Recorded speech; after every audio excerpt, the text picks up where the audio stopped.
Today we'll be going over the Exam 3 review for physics, and I hope that I cover lenses and mirrors, also Snell's Law, the Young double slit experiment, and maybe some practice problems, right? So it's going to be a combination of lecture and kind of like just going through this exam. So I hope you enjoy it, and let's just get into it. We're asked to find the critical angle of the quartz, which the index of refraction is 1.5, and it's immersed in oil, which is 1.1. Well, if it's asking us to find the critical angle, well, I'm automatically thinking of Snell's Law. So Snell's Law is as follows. The index of medium 1 is just like the liquid or surface is sine theta of 1, and that's equal to the index of refraction 2 sine theta 2. Okay, so here's something very important. When it's asking for the critical angle, it means that when we exit the liquid or medium, like when we exit over here, this angle is going to be 90 degrees. That's the critical angle. So you can think of critical angle as being 90 degrees. So let's say that this means that it's 90 degrees. Okay, so what do you know about sine of 90? Well, sine of 90 is just 1. So let's put it over here. Sine theta 2, that's equal to sine of 90, which is equal to 1. And that means that this guy right here is just n2 times 1. Which means that we can just ignore sine theta 2. So that means that we have n1 sine theta of 1 is equal to n2. Okay, well, let's try to find theta. What is this equal to? Well, that's some simple algebra. It's very simple algebra. It says that if we divide n over 1 and then n over 1, this cancels. And we are left with sine theta is equal to n2 over n1. Let's bring this guy over here to the left. We're trying to solve for sine, or not sine, but rather theta. And so what we can do is just divide this by sine and divide this by sine. And whenever you do that, you get that theta 1 is equal to sine negative 1. Now, sine negative 1 is the same thing as saying divided by sine, okay? Sine negative 1 of n2 over n1. So now your answer should have a sine inverse. The only thing that has a sine inverse is C. Notice that A and B don't have a sine inverse, so they're wrong. This one has a tan inverse, which is the wrong trig identity. So that's wrong as well. And D looks right, but it doesn't have the sine inverse. It just has sine, so that's wrong. C is correct. And that means that N2 would have to be the oil, 1.1, and N1 had to be the quartz, 1.5, right? And so that means that whenever you're going to do this type of problem for Snell's Law, N2 is going to be on top, and it's going to be whatever is the last medium, right? So notice that the last N that was given to us was oil, and so oil has to be on top. It has to be 1.1 on the top, okay? So that's going to be C, the correct answer. Now a woman is staring at the front of a spoon, which is the concave side, and the distance is much larger than the spoon radius of curvature. The image of the woman's face is blank. What is it? Well, if you have a spoon on you right now, look at it and you'll notice that the image should be inverted and reduced. So your image should be smaller and upside down. And the correct answer is A. But hey, this question is asking us, can we draw a ray diagram? Now, it may not be asking you explicitly, but it's better, and I highly recommend it, if you did this with a ray diagram. So let's do a ray diagram really quickly. So we're going to draw our principal axis, and I don't have a ruler, so everything's going to be really crooked, and you can make fun of me, that's fine. So concave, notice that it says cave, right? And so if you don't know what a concave looks like, just make a upside down C, right? Do that. Now let's make it a little bit better right there. So it's kind of like we can crawl into this cave, right? So imagine somebody's right here, they could go into this cave, okay? So that's concave. All right, and so the lady is looking at an image, well, she's looking at her reflection at a distance larger than the radius of curvature. So let's say that the focal point right here is F, right? And let's say that the face is right here. Okay, so what do we do? Well, whenever you're doing ray diagrams, and I'm going to do a lot more practice problems on ray diagrams because I have issues doing with it, and so maybe you have issues drawing these ray diagrams as well. And I think they're a big part of this exam, so it's important for you to know how to draw ray diagrams. So whenever you do ray diagrams, for concave, what you first do is that you draw an image right here going parallel at the tip, right? Then it stops and it actually hits the focal point. So it goes this way. Let's do it in blue.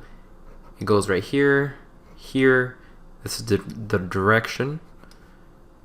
So that's ray 1. Ray 1. Okay, that's the first ray. Afterwards, we go from the tip again, and we go towards the focal point. And then we shoot off, going this way. And so, it goes in this direction. It hits the mirror, and then it goes parallel. So it's going to be ray 2, 2, ray 2, right there. Okay, so notice that I said that this is a mirror. How do I know that it's a mirror? Well, mirrors only have the F, the focal point, in front of them or behind them. There's only one focal point. For lenses, there are two focal points, one in the front and one in the back. For mirrors, there's only one focal point. All right, so where's our image? It turns out that the image is where these rays connect. So our rays are going to connect right here. Okay, and that means that our image is going to be real, inverted, and reduced. How do I know that it's real? Well, an object that is in front of the mirror, and in this case, this is going to be front, and this is going to be back. Whatever is in the front is classified as real, and whatever is in the back is classified as virtual. And that usually happens for convex mirrors, and sometimes, and we'll get into that later, sometimes a concave can give you a virtual image as well. Okay? So the answer is going to be A. And remember to always do your ray diagrams to really perfect it, because I feel that is going to be a lot to do on this exam. Right? So it's A. Okay.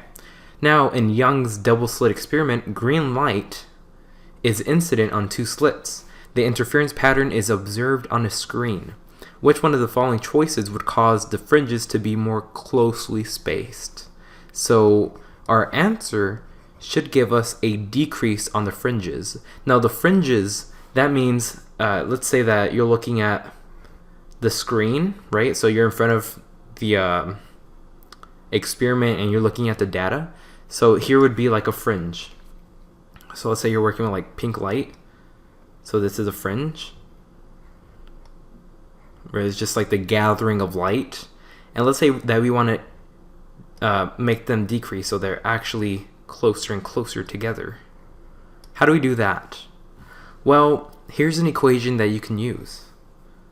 And it says that y is equal to m lambda length divided by distance, d. Okay, so lambda, that just means that the wavelength, That's the wavelength. L is actually the length. It's actually the length, and I'll explain that. So let's say that we have our little slits right here. It just makes this a simple slit, right? So let's make this like a light source, and it starts refracting or starts doing whatever it does, and then it comes into this surface, and so the length that it travels is going to be L, right? Okay, now these waves have a wavelength. Let's say that we're using violet rays, right? Because these are like purple, so they're going to have a very high wavelength or something, or a very low wavelength, I'm not sure, but they have some wavelength. Okay, and M is just kind of like the spacing between the kind of like the dark spots and the bright spots, but that we're not focused on M. Okay, that's just kind of like extra knowledge. Y, however, is what we are interested. Y means the spacing between the fringes.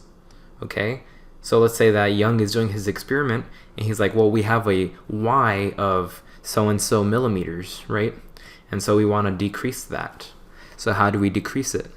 Well, what happens? Oh, and by the way, D means the distance between the slits. Okay, so if we were to increase the D in this equation, we would actually increase the slits, so it would be like this, right? So we have a greater distance. Okay, so it says reduce the slit separation distance. Okay, so it's saying to decrease D. What happens if I decrease D and I hold everything constant? So if you want to do this, you can say that everything on the numerator is 1, and if we were to decrease D, what would happen to Y? Well, let's say 1 divided by 0.2. Let's say 1 divided by 0.2. We're trying to decrease D. You would have a Y value of 5, right? So 1 divided by 0.2, for example, gives you 5. And that's not really good, because 1 divided by 0.6 would be 1.66. And so that's not good. If you were to decrease D, you would have an increase in Y. And we're trying to decrease Y, so that's not good at all. Okay, so that's not good. So A is wrong, because that would increase. Okay, what if we use red light instead of green light? What would happen? Well, here's an important trick, okay? Here's an important trick. We have, let's do that in black, actually, so it's neutral. We have our old friend Roy G. Biv. Okay, so Roy G. Biv is the color of the rainbow in order. So we have red, orange, yellow, green, blue, indigo, and violet. Okay, and so you should know that as you go this way, the wavelength actually decreases. And so wavelength decreases as you go towards the right. Okay, well, it's saying that we should use red light instead of green light. So we're going this way.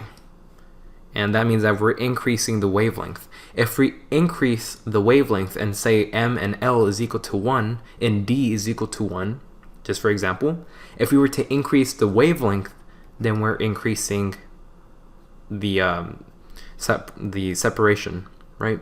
So we're increasing Y, and that's not good either. And so I don't want to increase my wavelength. Okay, so that increases, that's bad. What if I use blue light instead of green light? Well, if I move from G to B, I'm actually decreasing the wavelength. If I decrease the wavelength, then I'm decreasing Y. And that's pretty good. I actually want to do a decrease in Y. And so what happens here is that if I use blue light, I'm going to have a frequency, or a wavelength, I should say, of 400 nanometers. And that decreases the spacing for Y. So that looks pretty good, actually. So I'm going to say C. C would be the correct answer. What happened if I move the screen further away from the slits? Well, that means that you're increasing L. And if you increase L, you're going to increase Y. And that's wrong. So that's bad. That actually increases. That's bad. Okay. What if I move the light source farther away from the slits? Well, it's the same thing. You're increasing L, right? So this may stay the same, but what if we move the light away? Well, technically you're moving L some distance as well. And so if you increase L, you increase Y, and that's bad. Okay, so we wanted a decrease. Using blue light would actually give us a decrease in Y, and that's pretty good. We want that. Now, two stars just barely resolved by a telescope with a lens of diameter of 0.5 meters. Determine the angular separation, so determine the angle of the two stars. Assume incident light of wavelength 500 nanometers. Okay, well, this one looks pretty hard, but it's actually just plug and play. What equation do we need? If you have the exam in front of you, you would see, or you would notice an equation that says that the angle, that the minimum angle barely, see, keyword is barely, is equal to 1.22, multiply that by the wavelength divided by the distance of separation. Okay, well, it's important for you to know that you should be working in meters. I know this because we have a diameter that is given in meters. Okay, so that's in meters. And so my wavelength should also be in meters. This is actually in nanometers. Okay, so that means that we have 1.22, multiply that by 500. Nano means -9. So 10 to the -9. Divide that by the separation of 0.5. And if you were to plug this into your calculator, you would get an answer of 1.22 times 10 to the -6 radians. Now notice radians is actually the unit for the angle. Okay, so you should have 1.22 times 10 to the -6 radians. And so that should correspond to an answer choice of A. Okay, so if you ever see that kind of question on the exam where they just give you meters and wavelength and they're saying what is the angle, you should use this equation. 1.22 times the wavelength in meters, let's say in meters, and the distance also in meters. Okay, and that was a pretty good question and I liked it a lot. Okay, so let's do a happy face, and you're pretty happy. Yeah, awesome. Okay, so now a convex mirror has a radius of curvature of 0.5. Where must an object be placed in front of the mirror such that the image is formed 0.15 meters behind the mirror? Okay, so we're working with convex. We're convex. And we have a radius of curvature of 0.5 meters. Okay. So what is the radius of curvature? Well, it's important for you to know that F, that's a pretty bad F actually. F is equal to R divided by 2. Now, when we're working with the lens equation, you actually want to use this, right? So we have 1 over F is equal to 1 over distance of the object plus 1 over distance of the image. But I only have F. I don't have 1 divided by F. Well, whenever you divide something like this, so if you were to do 1 over F, really we're just switching the numbers. Okay? So you could try this on a calculator. We could put 5 divided by 6, you get an answer, and then 1 divided by that answer should give you 6 over 5, right? So we're just doing an inverse. So 1 over F is just the numbers switched. Okay, so it should be 2 over R. Okay, so all I did was I switched the numbers position. Okay, so that means that 1 over F is equal to 2 divided by the radius of curvature, which is 0.5. And I'm not a mathematician or anything, but let's put that into a calculator. So 2 divided by 0.5 is actually 4, right? I hope you knew that. I was just joking, but it's 4. So we have 1 over F turns out to be 4. And we want what? Where must the object be placed? Okay. So they want us to find the distance of the object. Where is the object? So to find the distance of the object, I could just subtract 1 over di. So we have negative 1 over di is equal to 1 over do. Okay. Well, 4 minus 1, what is the distance of the image? The distance of the image is 0.15. 0.15. Okay. So that gives us some number, so let's put that into a calculator. 4 minus 1 divided by 15 turns out to be negative 2.66, repeating, right? But this is equal to 1 over do. Okay, so that's 1 over do. So let's write this in a different color. So negative 2.667 is equal to 1 over do. How do we solve for the distance of the object? Well, the distance of the object, you could just put this guy over here and put him in the denominator. So do is equal to 1 divided by negative 2.66. And if you put that into a calculator, you get negative 375. And that should be answer choice A. Answer choice A, right there. So I know it seems like a lot of steps, but it's not. The trick was to realize that f, the focal point, is equal to the radius divided by 2. 1 over f is just 2 divided by r, right? We just switched the positions. Okay, so putting in the numbers, we get 4. We want to solve for the distance of the object. So 4 minus 1 over the distance of the image should give us negative 2.66. Then we just do 1 divided by this guy, and we get negative 0.37. And we want to use a positive number, so it's just 0.38, right? And so that was just, convex mirrors and the lens equation. Now we go into everybody's favorite part, which is ray diagrams. It's not like I don't like them, right? They're just very difficult to do. But here we have a converging image. So converging lenses, notice that we have a focal point on one side and we also have a focal point on the other side. So that means that we're working with a lens. Now notice over here we don't have any focal points on this side. We only have it on one side. And that means that we're working with a mirror. Right, so let's begin. Let us begin. What I want to do first, since this is a converging lens, is that I start from the tip of the arrow or the image and I hit the mirror. When I hit the mirror, I'm going to go towards the focal point on the right side.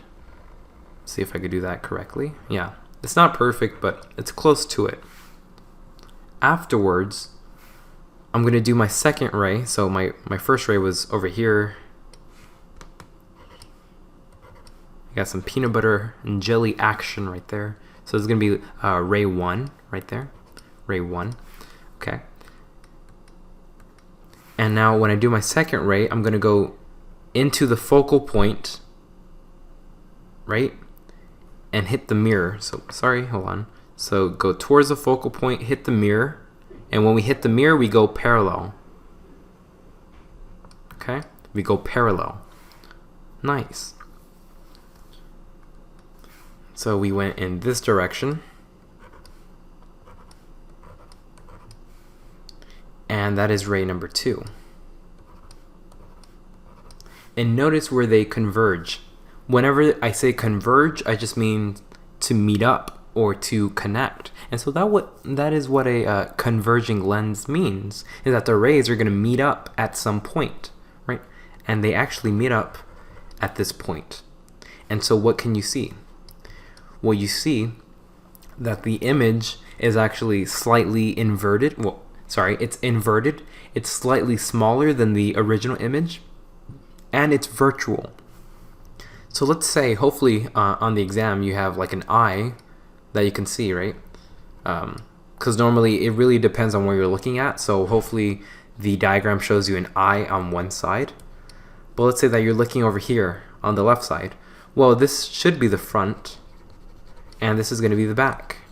And so whatever's in the back is a virtual image. Whatever's in the front is a real image. Okay, so this is virtual, inverted and reduced. Okay, cool. And whenever I say reduced, I mean that the magnification is less than 1, okay? It's less than 1.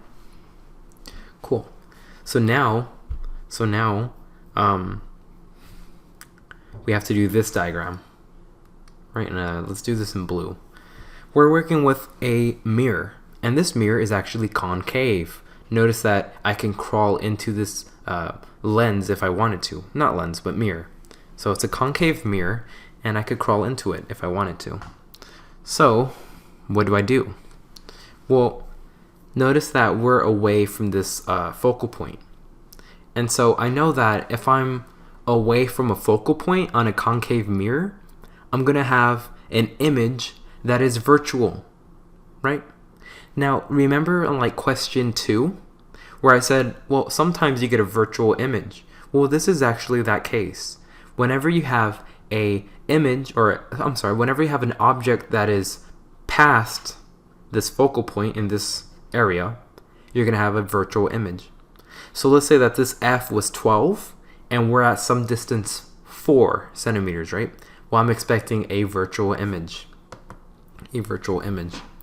Okay, so what do we do? Well, again, we start at the tip of the arrow and we actually move this way. We hit the mirror and go straight down towards the focal point. Okay? Go straight down the focal point. That's ray 1. That is ray 1. Alright, but what about ray 2? What do we do for that one? Well, for this one, you just kind of want to randomly hit the screen and go this way. Okay, that's cool. And what about C? Do we do anything special for C, which is the center?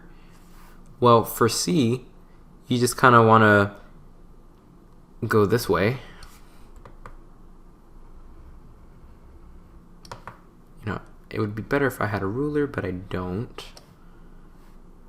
Right, and so let's make our little arrows. So this guy went in this direction. Let's call him ray 3.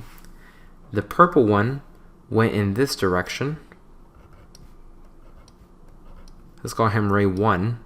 Actually, ray 2 because I did him second. And then let's do this in red. The blue one went this way.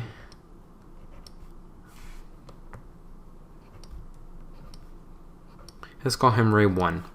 Okay, well, you're probably saying, Brian, you know, these rays aren't converging, they're actually diverging. Diverging means to not connect. And I'm saying, well, yeah, that makes sense because this is a concave mirror and we're past the focal point, and so we're not going to get a real image. Real images actually converge. Virtual images don't converge, and so that's what we have. We have these rays that don't converge, and so that's a big problem for me. What can I do? What can I do? And you know, I'm running out of colors, and so you know, I'll probably use this nice blue. Yeah, that looks nice. Okay, well, over here for my purple line for ray 2, notice that in this area right here, I could just make him horizontal. So I could do these lines like this, okay? For the blue one, notice that this guy is going at some angle. And so if I want to continue that angle, I could go like this. Okay? And then for my orange line, well, he just continues going. And you know, it's pretty sloppy, but whatever, right? If I did this correctly, the center point would have been over here, but you know, you can't win all your battles, that's fine. So notice that these lines actually do converge, okay? Because whenever you make an image like this, your brain says, well, these lines are not connecting, but let's pretend that these lines came from some source past the mirror. So let's pretend that there's a source that is making these lines, okay? So if we do that, we find out that our image is going to connect over here and it's going to be upright, right? And also, is going to be enlarged. So let's do that arrow a bit better. It's going to be magnified, upright, and virtual, okay, for a concave mirror. That's pretty cool, isn't it? Pretty weird. Let's say that a 4-meter long pole stands vertically in a lake having a depth of 2 meters and the sun is 40 degrees above the horizontal. Determine the length of the pole's shadow on the bottom of the lake. Take the index of refraction of water to be 1.33. So you may have the issue of this saying, where do I start? What are they asking me for? How do I even picture this image? Well, if you have issues like I do, I usually start with a picture. So we're using the new line tool that I've never used before for some reason.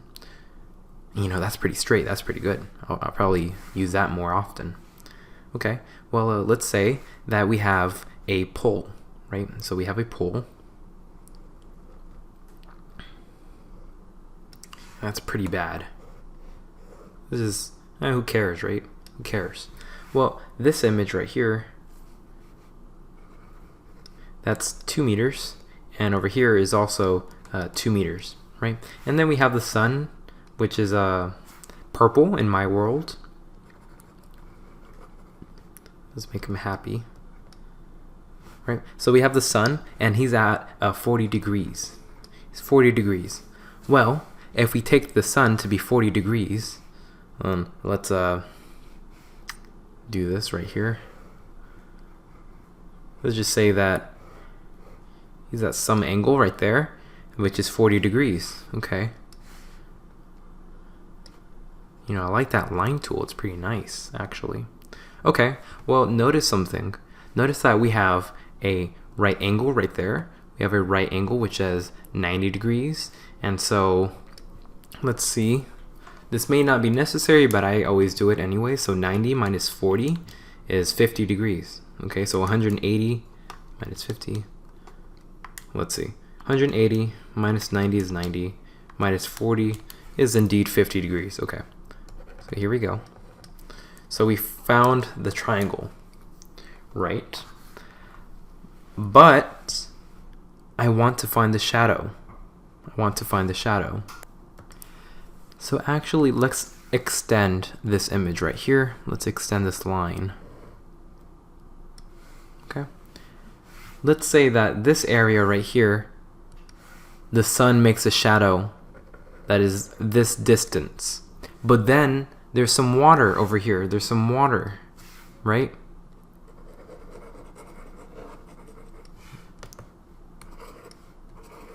And so the shadow continues, but now it's under this water, okay? Well, that just means that we have a continuation of the pole, right? So let's do it like this. Let's do this in orange. Okay.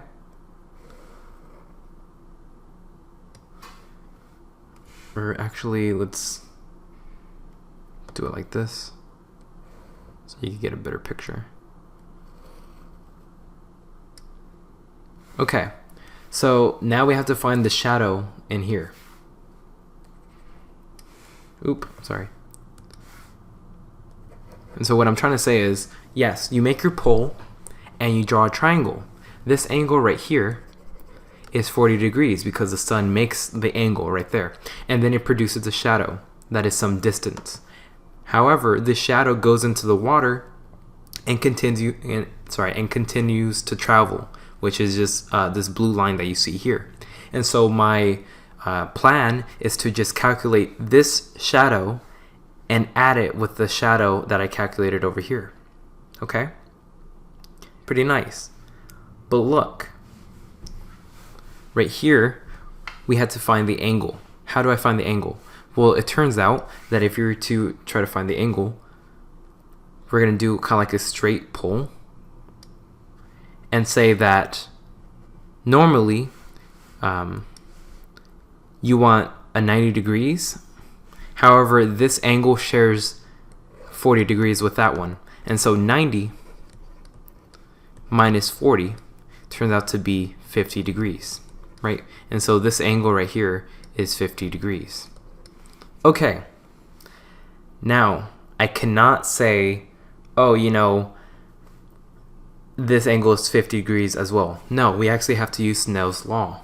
Snell's Law, because when the light ray enters from the air into the water, it actually bends a little bit, right? And so we get some refraction going on. And so that is not interior angles, okay?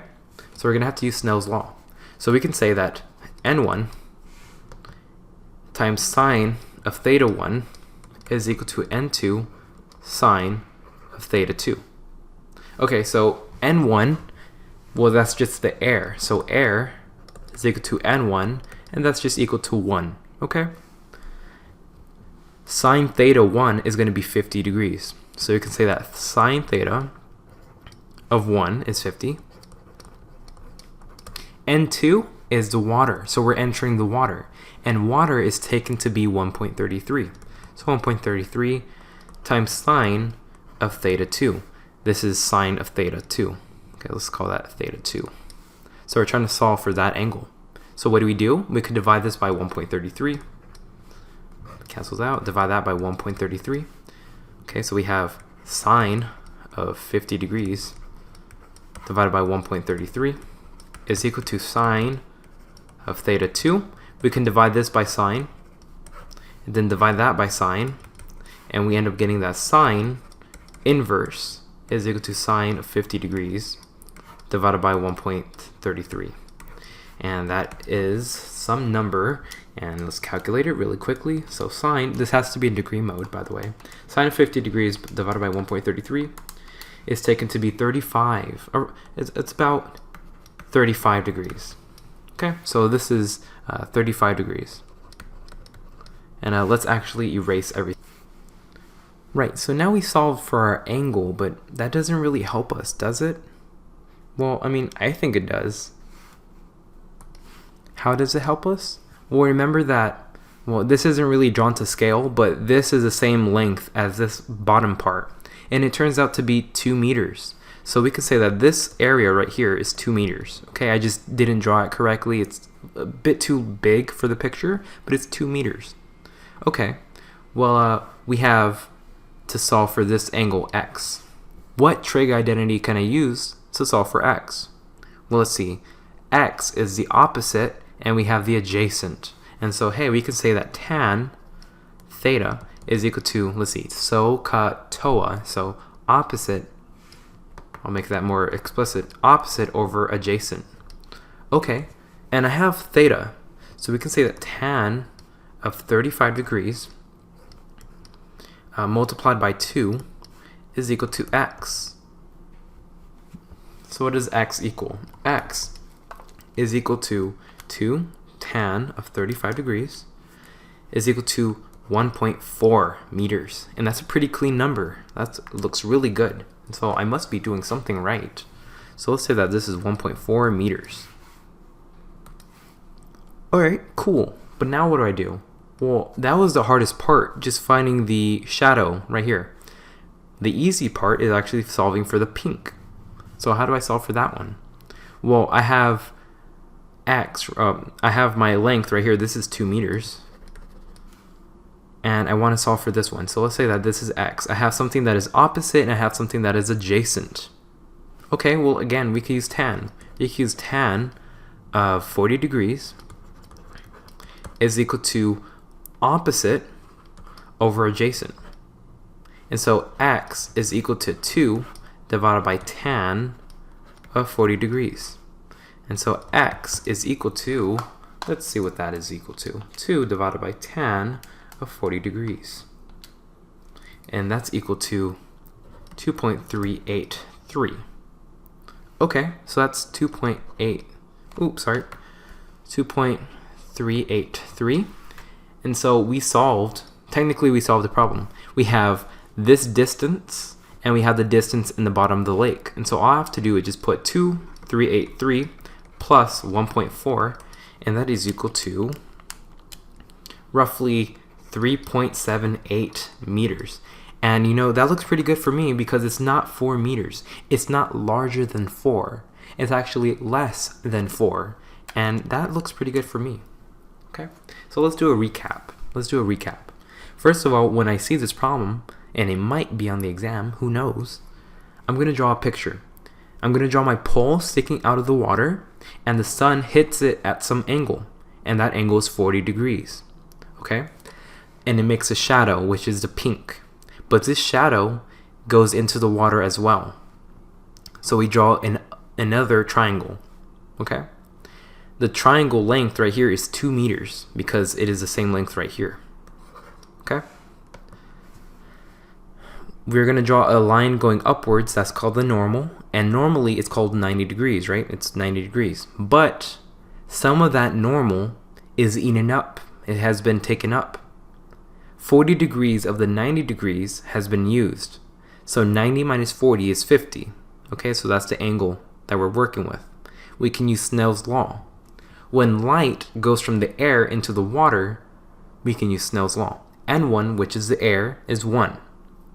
Sine theta 1 is 50 degrees, so sine 50 is some number. It has to be equal to N2 sine theta 2. Sine theta 2 is what we're trying to solve for, right? So we can, as a recap, N1 sine theta 1 is equal to N2 sine theta 2. We're trying to solve for theta 2. N1 is just the air, so that's 1. It goes away. Sine theta turns out to be 50. N2 is just the water, so it's 1.33 sine theta 2. Solving for theta 2, we can just do sine inverse of sine 50 degrees over 1.33, and we get some number. That number is actually the angle, which is 35 degrees. Okay, it's 35 degrees. Using that, we can use the tan identity to solve for the shadow. We get the distance of the shadow, and we put it aside. And then we go to the other triangle that we originally made. We just use the trig identity. We do tan, right, is opposite 2 divided by x. We solve for x, you get some image or some distance. And then you add this number with this number, and we get our answer. And so that was actually a really good problem. It wasn't too bad. I just took a long time explaining it in order for you to understand it. I hope you understand it. If not, you can rewatch this portion again, and I hope you do well on this question. Now you have a thin film of oil that is located on the water. When viewed from the air perpendicular to the water, the film reflects most strongly red light at 640 nanometers. How thick is the film of oil? How thick is it? Well, let's say that we have some container, right? And we have our oil over here. We have our oil. Let's fill this guy up with oil right here. And then we have our water. So some ray of light right here comes, right?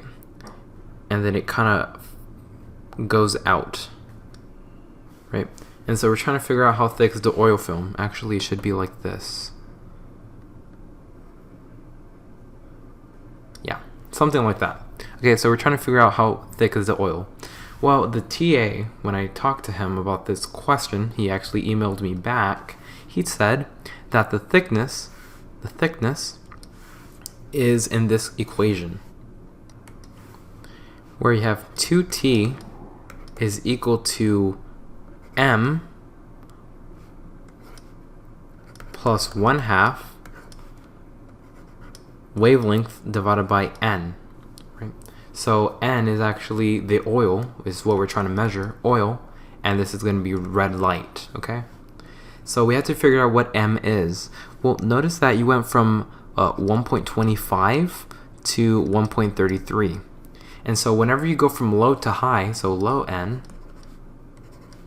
to high N, you're not going to have an M. So there's no M. Okay? So there's no M. So that must mean that M is equal to 0. Now, if you went from high to low, then there is an M. Okay? But we're going from low to high. So just say that this is 0. So 2t is equal to 0 plus 1/2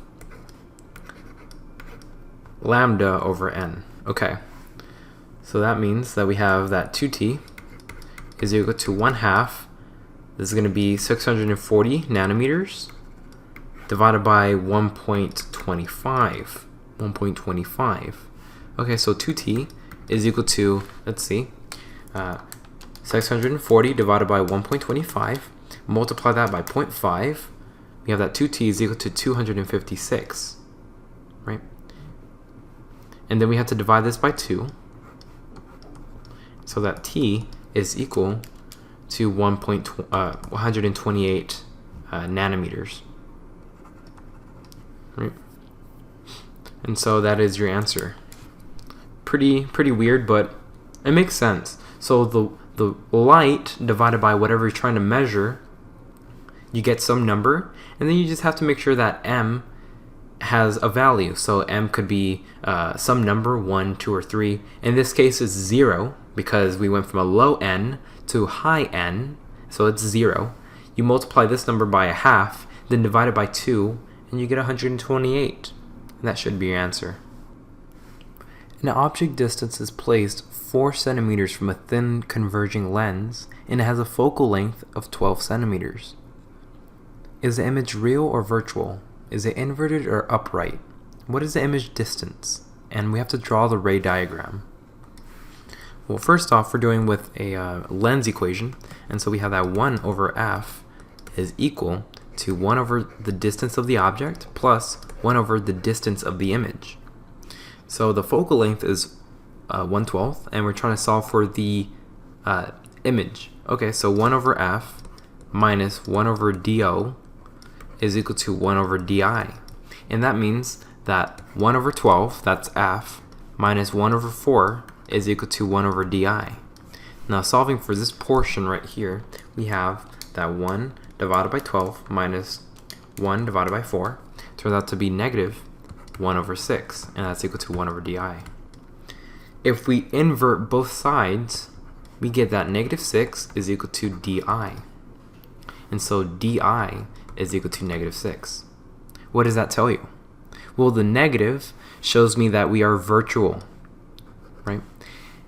But it does not tell me if we are inverted or upright. To do the upright or the inverted, we have to find the magnification.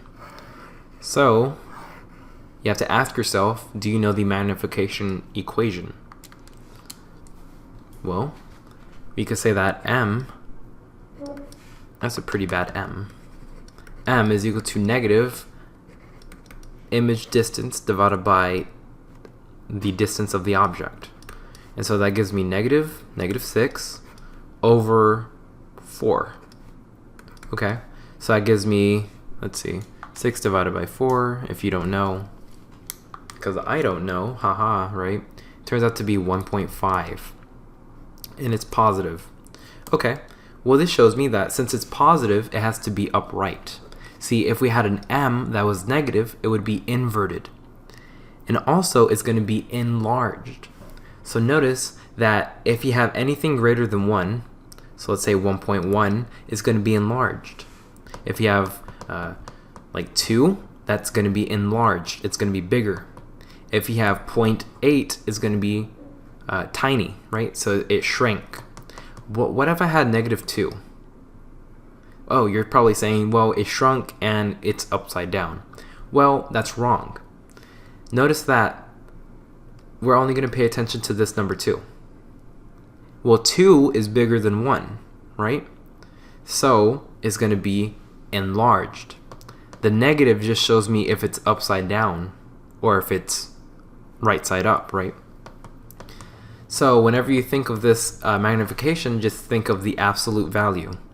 So the absolute value of negative 2 is just 2, and that means that we are enlarged.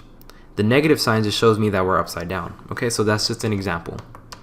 But in this case, we are positive and we are 1.5, and so we are upright and enlarged. Okay, so what is the image distance? Turns out to be around 6 centimeters. Oops, sorry, you could say like negative 6 centimeters. And we have to draw the ray diagram. So the ray diagram is always fun, right? It's everybody's favorite. Let's do it like this. I like that animation. So we have to do a converging lens. Okay, converging lens. So converging lens is like this, if I remember correctly. Okay, and we have some distance 12, right? That's a focal length of 12, and let's say that the object is placed right here at 4 centimeters, right? So here's our object. So what happens? What happens here is that we start the ray at the tip of the arrow, okay? And notice that this is a lens, and so we're going to pass through the mirror, or I'm sorry, we're going to pass through the lens, right? And maybe just go swooping down, okay? So we swoop down, and what if I did this as well? What if I did this? What if I went at some angle, going upwards?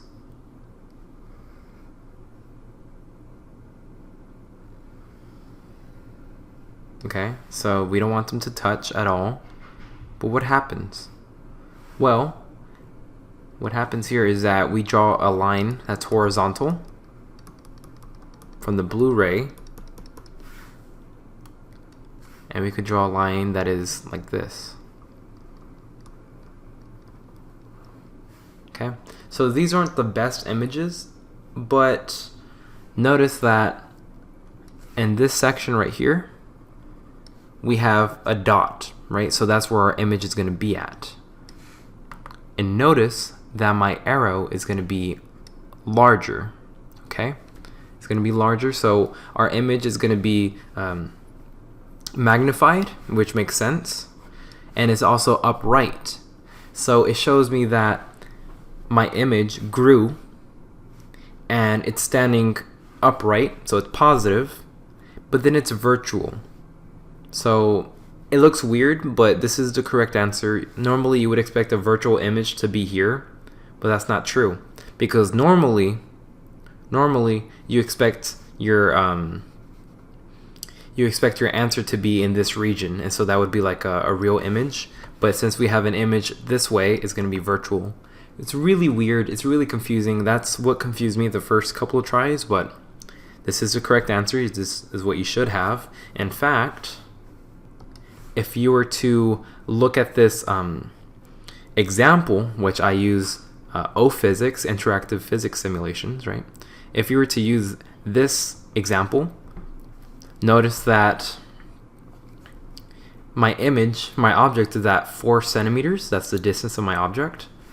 And then the image will be right here. So for instance, we had that the distance of the image was -6 centimeters, right? And the magnification was 1.5 positive. But notice that the image is virtual, it's upright, and the focus is 12 centimeters, okay? So this is actually the correct answer. We will now begin the lecture portion for ray diagrams. So I feel that ray diagrams are my weak point, and so I'm going to be harking on ray diagrams a lot in this video. What we have here is a concave mirror. The reason why I know that it's concave and it's a mirror is because we can crawl inside this region, right? So it's kind of like a cave. If you were to kind of like draw it out, if you were to continue this image, you'd have kind of like a cave going in, right? So it's kind of like a tunnel. That's how I like to think about it. But how do we draw the image? Well, whenever you have an object that is between the center and the focal point, this is what you do. You start from the tip of the arrow and you go and you hit the mirror. Oh, and by the way, the reason why I know it's a mirror is because we only have one focal point, and that's in the front. Okay, so for concave mirrors, right? They converge. So converging mirrors is also known as concave mirrors, and they have a positive focal point. So positive focal point means that it's a real focal point. Okay, so we hit the mirror, and then we go into the focal point, right? So we go into the focal point, okay? Afterwards, we go from the tip of the arrow and we hit the focal point. Let's try to hit the mirror as well, right there. And then from the mirror, we bounce out. We bounce out right there. There we go. And so really you just need like 2 out of the 3 lines to make an image. And we see that our image right here is actually,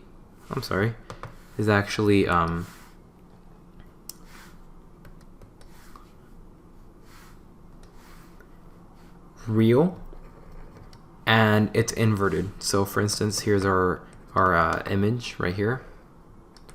Notice that we are enlarged, we are inverted, okay, and we are real. And so we can say that di is equal to a positive number, right? The magnification is going to be positive because, it's actually going to be negative, but it's going to be greater than 1. It's going to be greater than 1. So it's probably like 2 or 1.1, right?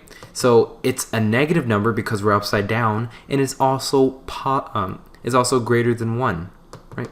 So it could be like negative 1.1, negative 2, negative 3, right? So that is for a concave mirror that is actually so it's for an object that is between the center point and the focal point, okay? So first you draw the purple line, it hits the mirror, it goes through the focal point this way, in this direction, right? And then we do the blue line, it hits the focal point, hits the mirror, and goes this way.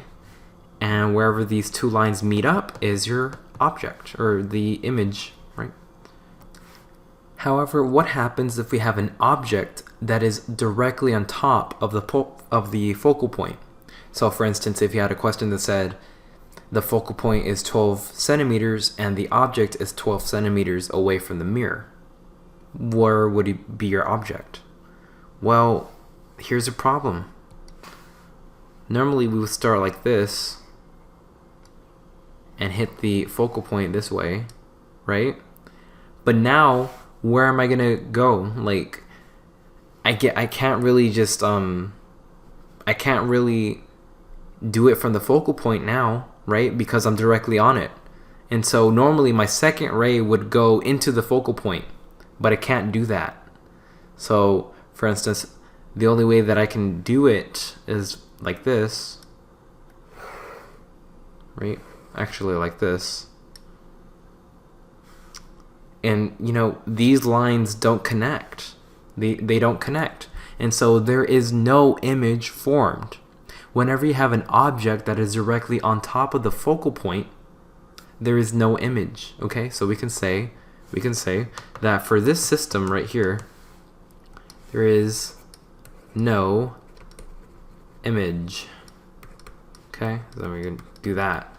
Okay, so no image. Don't do an image if you have this on the exam.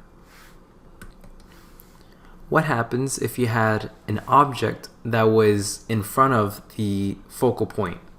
What would happen? Well, normally you would start off with the your lines. So I would do it like this, and I can't just do this, right? I can't do that because you're saying that light passed through the object, and that's not possible, right? If you shine if you flashed a flashlight onto your chest, you're not going to see light come out through your back, right? That doesn't make any sense. And so light can never pass through the object. So that is incorrect. Okay, that is incorrect. So the only thing I can do is just do this, right? And let's do this in green. I can also do it like this. Okay, and hit it from that side. So notice that no object forms in front of the mirror. So where does it form? Well, here's what happens, right? Here's what happens. What if we kind of continued this line right here? Right? And what if we continue this line right here from the green? Well, they actually form in this direction, right? So they form in that direction. Let's kind of darken that.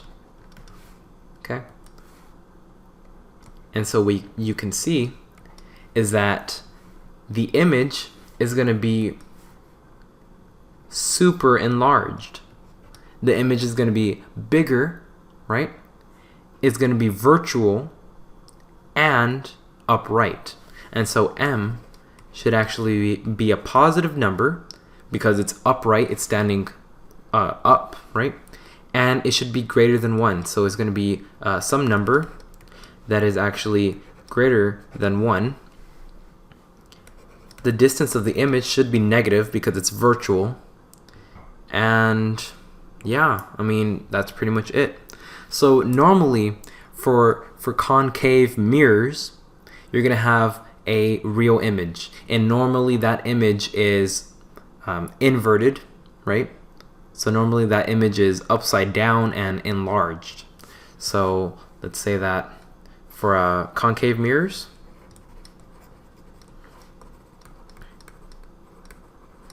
you know, usually image is real, enlarged, and upside down or inverted. The exception is when your object is in front of the focal point. When the object is in front of the focal point, you're going to get an image that is enlarged, virtual, and upright. And that is for a concave mirror. Actually, it shouldn't be enlarged. It should be reduced. The only time that it's enlarged is between C and F. But whenever it's between C and F, that's when it's enlarged. Now, when it's over here, you should actually get an image that is smaller, right? So it's going to be shrunk, I should say. So now we're going to start doing some practice concave mirror problems. Let's see if you can make the image, right? Let's see if you can make the image on your own and then replay the video to see me do this. All right, so notice that we are away from C and F, so we're not between this, okay? So that must mean that I'm going to expect an image that is real, inverted, which is upside down, and slightly smaller than the original object, okay? The only time that I should have an inverted image that is larger is when I'm between C and F. Alright, so let's begin. First I'm going to draw my first ray of light right there. It's going to bounce off the mirror and hit the focal point, right? And notice that I'm exaggerating my rays, okay? So I could get the full image. Okay, now I start from the tip again and hit the focal point right there. And from this point, I go back here, right? And notice that my lines actually converge. If you want to be fancy, you can go from the center, right? And so they converge there, but you know, my lines are, my C should have been over here to make it more accurate, but whatever, right? You only need like 2 out of the 3 lines to make the image. So my image is going to form over here. It's going to form over here. So right here. And notice that my image is real, it's inverted, and it's reduced. Okay. All right. Well, what happens if we had a diverging mirror? So a diverging mirror just means that it is the opposite of a concave mirror, right? And so usually you should be expecting, or actually always, you should be expecting a virtual image, okay, for diverging mirrors, also known as convex mirrors. So what happens here is that we start with our first ray starting from the tip of the object, right? So it starts from the tip of the object and it hits it and then it bounces off at some angle. It bounces off at some angle like that. Okay, now for the second ray, it goes from some angle as well. it goes at some angle. Let's kind of do that. And then it bounces back parallel. There we go. So notice something, that my first ray went parallel and then it bounced away at some angle. Okay? And then my second one came at some angle and then bounced out horizontally. So it's kind of like the inverse, kind of like the opposite. So the pink is the opposite of the blue. Okay? So you're probably saying, well, where's the image? You know, we're not making any images. Well, that's where you're wrong. Well, over here, what if we continued the line? So the angle, I'm talking about this one, if we continued him, we would be going like this. Okay. Cool. And now, if we continued him, right? So notice that I'm actually continuing the bouncing light, okay? So I'm only continuing the bouncing light. So if we continue this bouncing light right here, they actually converge in this region. And so you should be expecting an object that is upright, virtual, and tiny. And so m is actually equal to a positive number because it's upright, and it's going to be less than 1. And also the distance of the object is going to be what? It's actually going to be negative, virtual. Now, for convex mirrors, you will always expect a virtual object. Okay, there is no such thing as a real object when you're, a real image when you're dealing with convex mirrors. No, you're always going to have a virtual image. Okay, so very important to think about. So as further evidence, let's do another practice problem. Let's see if you can actually do it on your own. So now that you have time to do it, we start this way. We bounce off at some distance, right? And then we do it again. We do it again, except now the second one is going to be at some angle, right? Let's do it at some angle, and then we're going to bounce off horizontally, right?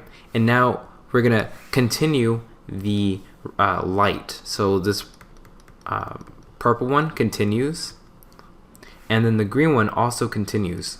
Okay. So again, this is for mirrors. And notice that they converge right there. Notice that you have a virtual image that is tiny, and it is also upright. And so that is what you should be expecting. So you're always going to have a virtual image when you're working with what? Diverging mirrors, okay? And also the focal length for the diverging mirror is negative because the focal length is in the virtual portion of the mirror. So let's say that your eye right here, you're looking right there.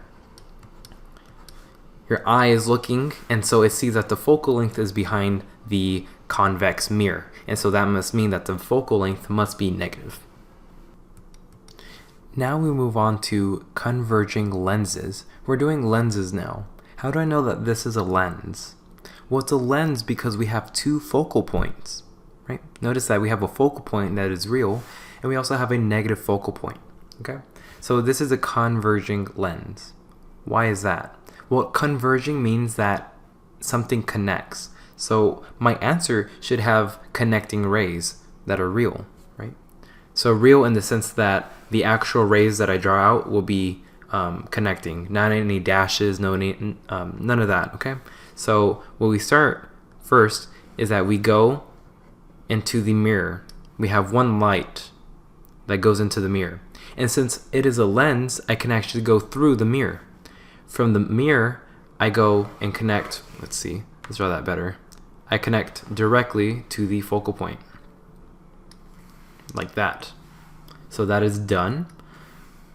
The second ray goes through the first focal point into the mirror. So I drew it a little bit off, but it's like that. Okay, so let's pretend that, the mirror is large enough. And then we connect horizontally like that. So for better purposes, let's say that the focal point was right there, okay? And from there we connect, okay? So let's pretend that this F was over here. Notice that in this region, my image connects, right? Cool. And that's nice. That means that we have an inverted image that is virtual. And it really should be enlarged, okay? So the M is negative because it's upside down.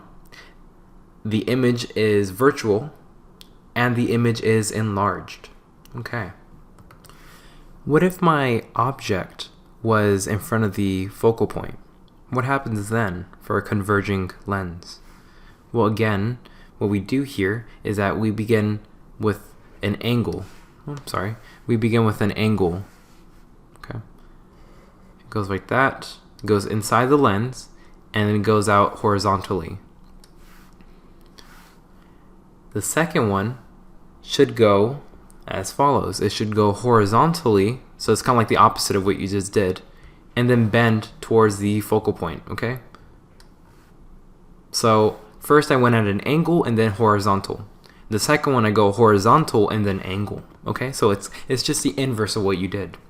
Now we connect, okay? Because these lines don't connect, right? And so your brain is like, well, these lines don't connect, but they have to come from some source. And wherever that source is going to be the image. So I kind of make these virtual lines from the bounced ray. So I'm going to be focusing on him.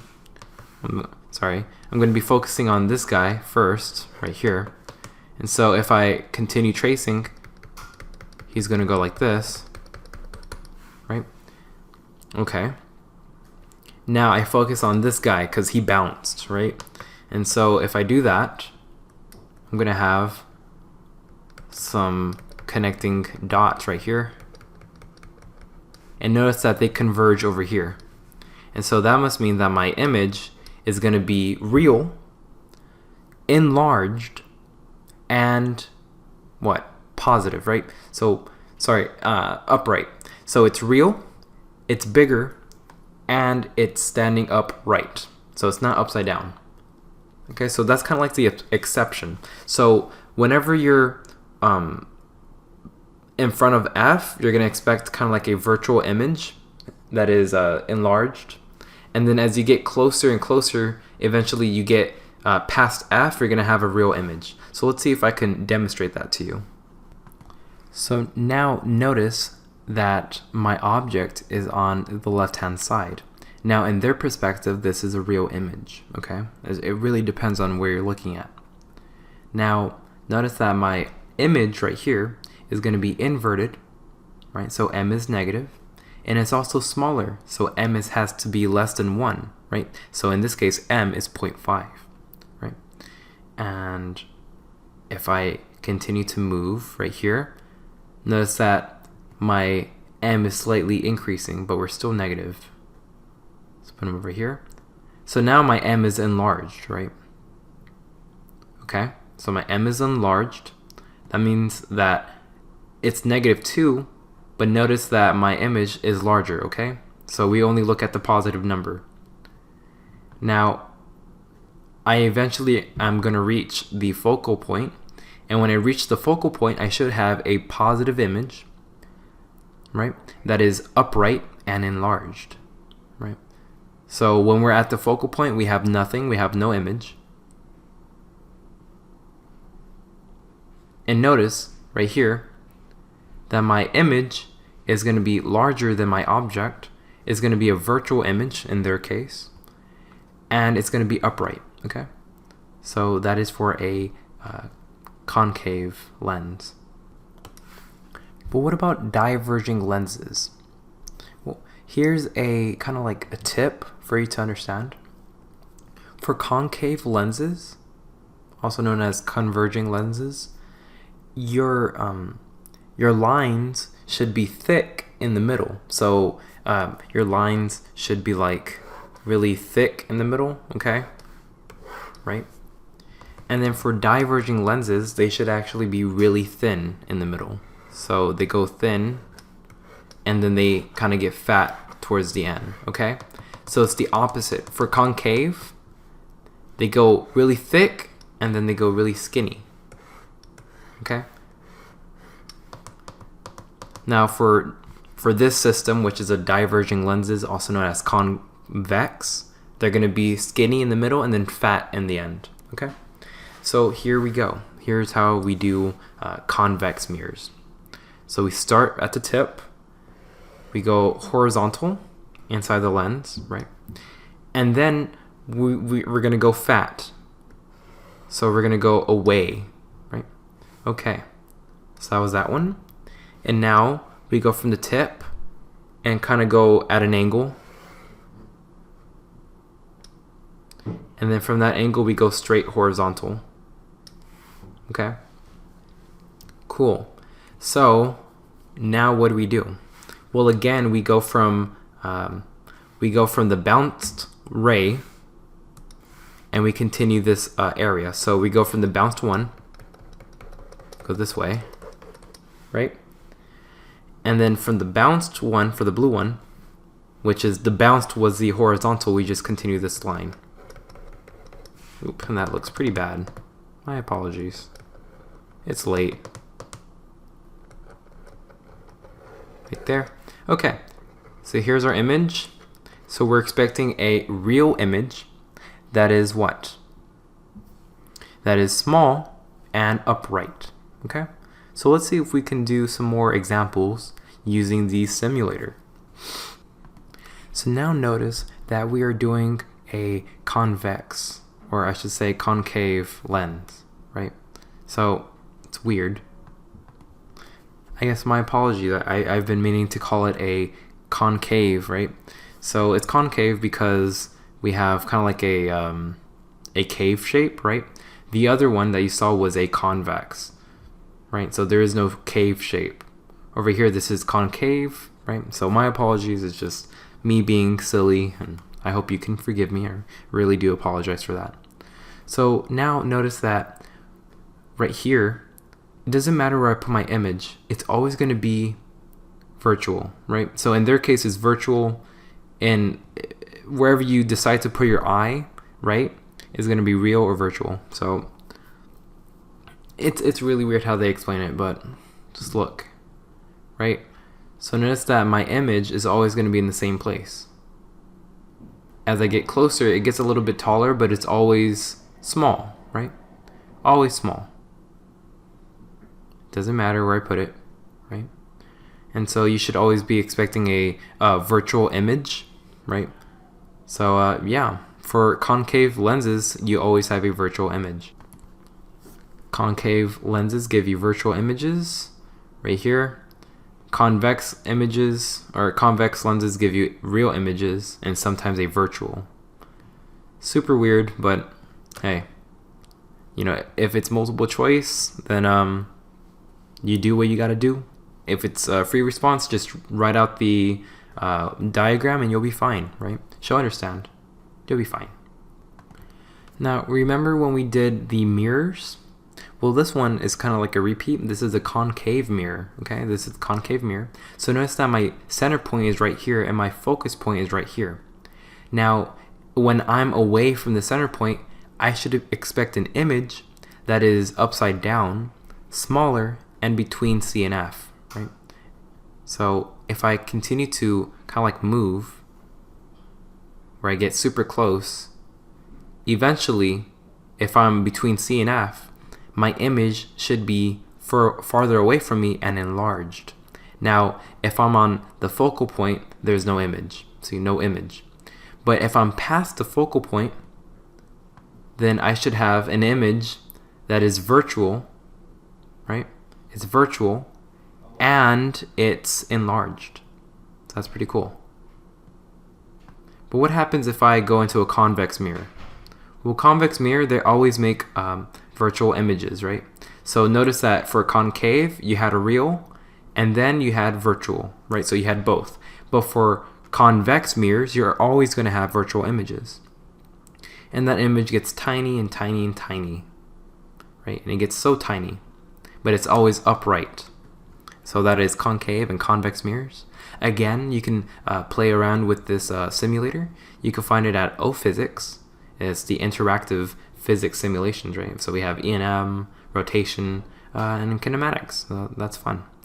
And so, yeah, I highly recommend that you play around with this simulator.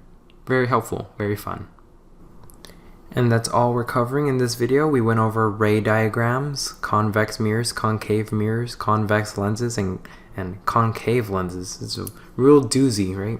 We went over Snell's Law, Brewster's angle, and some other things, right? So hopefully that helps you understand the concepts more, especially reflections. I know this is really reflection heavy, but that's what I struggled on, so I'm sorry for that. But yeah, just as always, go over the PowerPoint, use hyperphysics, use OPhysics, and I hope that you do well on your exam. As we near finals, I understand that this is a very stressful time. It's very stressful on me as well.